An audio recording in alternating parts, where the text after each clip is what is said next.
Big boss വീട്ടിൽ ഗസ്റ്റായി എത്തിയ സാബു മോനും ശ്വേതയും അവിടെ ലൈവിൽ വന്നിട്ട് ലാലേട്ടന്റെ അടുത്ത് സംസാരിക്കുന്നുണ്ടായിരുന്നു.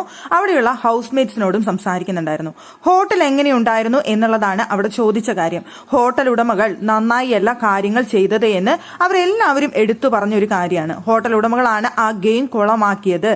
അവർക്ക് വേണ്ട സ്പേസ്, അത് പങ്കെടുക്കുന്നവർക്ക് അല്ലെങ്കിൽ അവിടെ വർക്ക് ചെയ്യുന്നവർക്ക് വേണ്ട സ്പേസ് അവർ കൊടുക്കുന്നുണ്ടായിരുന്നില്ല.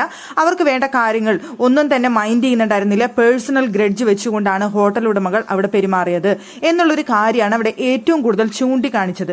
എന്നിട്ട് അവിടെ നമുക്കറിയാം അവര് ഗസ്റ്റ് വന്നത് പോയതിന് ശേഷം അവിടെ ഇവരിരുന്ന് സംസാരിക്കുന്നത് നമുക്ക് കേൾപ്പിക്കുന്നുണ്ടായിരുന്നു. അപ്പൊ അൻസിബയും ഋഷിയും ഇരുന്ന് സംസാരിക്കുന്നുണ്ട്. അപ്പൊ അൻസിബ പറയുന്ന ഒരു കാര്യം എന്ന് പറയുന്നത്, എല്ലാം സഹിക്കാനുള്ളവരായിരുന്നു മുതലാളിമാർ എന്നുള്ള കാര്യം എനിക്കറിയില്ലായിരുന്നു എന്നാണ് അൻസിബ പറയുന്നത്. ഇതൊരു 5 സ്റ്റാർ ഹോട്ടൽ ആവുമ്പോൾ നമ്മൾ പറയുന്നത് അവരനുസരിക്കണമായിരുന്നു, അതാണ് ഞാൻ കരുതിയത്, അതുകൊണ്ടാണ് ഞാൻ അങ്ങനെ പെരുമാറിയത് എന്നാണ് അവിടെ അൻസിബ എന്ന് പറയുന്നത്. ഇത്രയധികം അവിടെ പറഞ്ഞു മനസ്സിലാക്കാനായിട്ട് ലാലേട്ടനും അവിടെ വന്ന ഗസ്റ്റും എല്ലാവരും പറഞ്ഞിട്ടും അവർ ചെയ്ത തെറ്റെന്താണെന്ന് അവർക്ക് മനസ്സിലാവുന്നേയില്ല. എനിക്ക് തോന്നുന്നു അത് മനസ്സിലായ ഒരാൾ നോറ മാത്രമാണെന്ന് തോന്നുന്നു.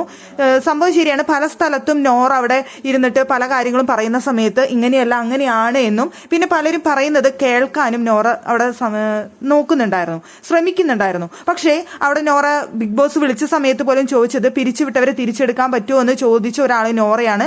പക്ഷേ നോറേനെ എല്ലാവരും കൂടി അവിടെ എതിർക്കായിരുന്നു.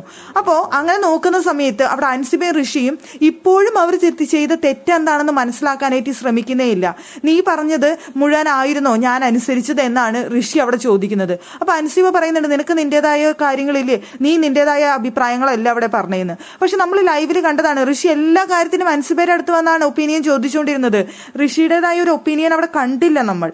ഇനി നമുക്ക് കാണിക്കാത്തതാണോ എന്നറിയില്ല, അത് നമ്മൾ അങ്ങനെ കണ്ടില്ല, അതുകൊണ്ടാണ് നമുക്ക് അങ്ങനെ ഒരു കാര്യം അവിടെ പറയേണ്ടി വന്നത്.